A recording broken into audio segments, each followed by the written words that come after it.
I did. I just had a baby. I'm very excited about it. I didn't actually have the baby, of course. My wife had the baby, but you know, I fucked her, so I was involved. I think I did a good job. It was fun. I enjoyed it. I would do it again. Plan to, in fact. And I don't know. It just seems there's a few women here, not enough, but. Is it a shitty thing that guys do where they take credit for that? Like, oh yeah, we had a baby. And they take it really far. I mean, during the whole pregnancy, other fathers-to-be were like, oh yeah, we're having natural childbirth, and oh, we're having kind of a rough labor, you know. And it's like, we shit. The hardest part for me was staying awake for that long, you know?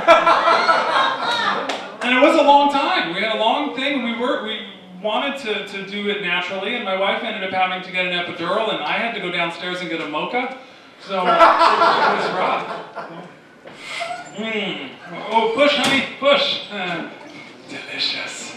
So now if you ask me how childbirth was, I can answer honestly, chocolatey. It was chocolatey.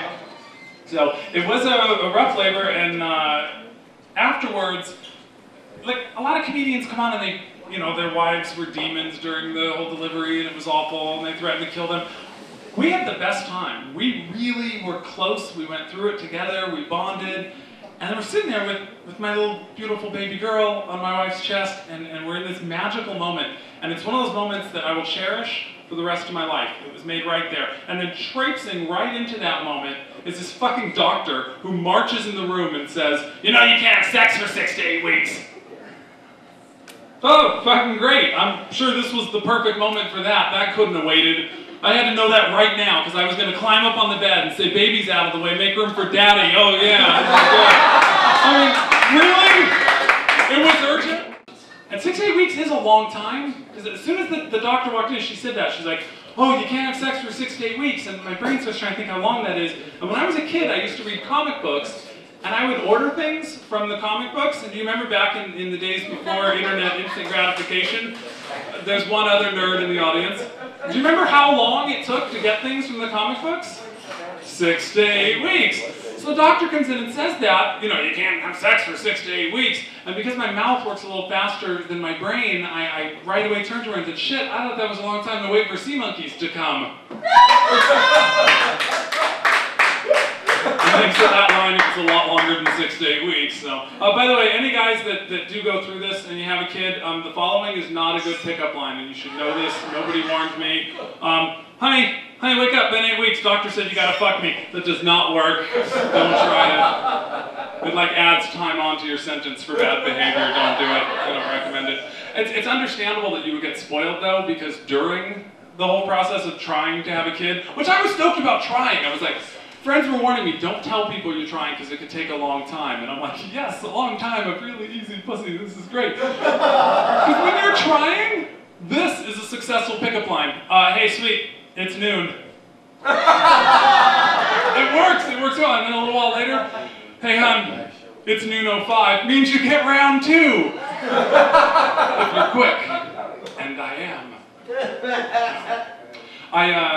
I'm matured a lot by the process of having a kid, and it starts before the kid's even born. We went in for the ultrasound, and I've seen it in the movies. They put the belly out, and they put the jelly on it, and they slide the thing over, right? And you see the little submarine image on the screen, and they tell you it's a baby, and you believe them. This was different. There's something now called the vaginal ultrasound. It's like a sex toy with a web camera on the end, and they actually slide it in. And it's crazy. So I'm in a room that's like maybe a third the size of this stage. Tiny little room. And I'm standing there with a beautiful woman who I'm in love with, who's wearing nothing but a paper dress that's pulled up high, and another really attractive woman who's in a fancy doctor's getup that I paid extra for.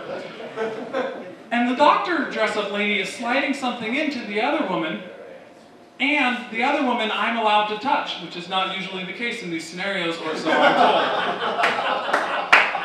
And I realized how much I had grown up and how much I had matured, because at that moment, I'm proud to say I did not giggle or get a boner. Yeah! I have to live the rest of my life, though, with the thought that the first time that I saw Maxine, the first time that I saw that little peanut that was going to become Maxine, the thought going through my head was, I am so fucking cool. I don't even have a boner. Knock, knock.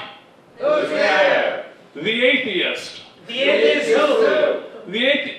You know what, I'm sorry, never mind. I forgot, we don't actually knock on your door when you're doing other things. Please.